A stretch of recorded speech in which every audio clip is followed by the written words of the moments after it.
ఇకపోతే ముఖ్యంగా రెండవ ప్రధాన అంశంగా కాకినాడ జిల్లా గుండేపల్లి మండలంలో రామేశంపేట పరిధిలోనేటువంటి రామేశం మెట్టను గత వైకాపా పాలకులు మింగేశారని నేను నిన్న ఒక విషయం చెప్పాను. ముఖ్యంగా విసన్నపేట భూములు, విశాఖ జిల్లాలో ఉన్నటువంటి విసన్నపేట భూములు, అనకాపల్లి దగ్గరలో ఉన్నటువంటి విసన్నపేట భూముల్లో అసలు కొన్ని కొండల్ని అసలు కనిపించకుండా చేసేసినటువంటి ఘనత వైఎస్ఆర్సీపీ పార్టీ చేసింది.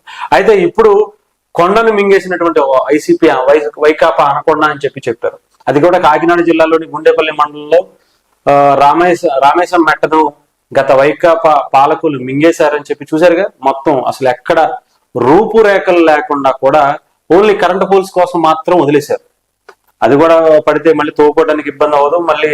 మళ్ళీ తర్వాత విద్యుత్ శాఖకు సంబంధించి మళ్ళీ ఇష్యూ అవుతుందని దాన్ని ఒకటి వదిలేసినట్టున్నారు. చూసారు, మొత్తం హ్యాపీగా తవ్వేసుకుని ఆ పోల్స్ ని మాత్రం నిలబెట్టేసి తీసుకెళ్లిపోయిన పరిస్థితి. దాదాపు 50 అడుగుల లోతును తవ్వేసిన భారీ స్థాయిలో విద్యుత్ సరఫరా అయ్యే టవర్ల సమీపంలో సైతం తవ్వకాలు ప్రమాదకరంగా మార్చారు. వందల చెట్లను కూకట వేళ్లతో సహా తీసేశారట.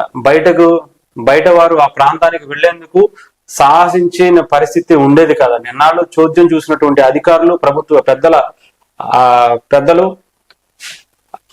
అనేక మంది, అంటే ప్రభుత్వ పెద్దలు అంటే వాళ్ళకి ఇంకేం చేస్తారు, ప్రభుత్వం అధికారంలో ఉన్న వాళ్ళకి అధికారులు కూడా జీ హుజూర్ అనాల్సిందే. అనకపోతే వాళ్ళని ఇటు మారుస్తూ ఉంటారు, లేదంటే ఏదో ఒక దీంట్లో పక్కకు తోసేస్తూ ఉంటారు. అందుకనే ఇక్కడ చూసారా, ఆగమేఘాల మీద ఎలాంటి తవ్వకాలు చేపట్టరాదని హెచ్చరిక బోర్డులు ఏర్పాటు చేశారట. అప్పట్లో ఇన్నాళ్ళు అధికార ప్రభుత్వ పెద్దల ఆగ్రహంతో ఆగమేఘాలపై ప్రస్తుతం ఉన్నటువంటి పెద్దలకు సంబంధించి ఆగ్రహంతో కొన్ని బోర్డులు పెట్టారంట. అక్కడికి ఎవరు తవ్వరాదు అది ఇది అంతా అయిపోయిన తర్వాత ఇంకా తవ్వు ఉపయోగం అసలు, అంటే ఇంకా తవ్వేద్దామని అనుకుంటున్నారా ఏంటో తెలియలేదు. కానీ మొత్తానికి చెప్పాను కదా, ఇంకోటి కూడా ఇక్కడ ఏదో కొండను మింగేసిందంట.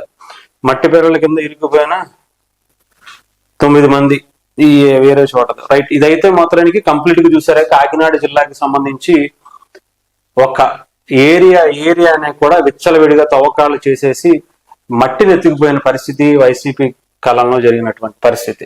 ఎక్కడ చూసినా ఏ పనులు వైసీపీ సంబంధించి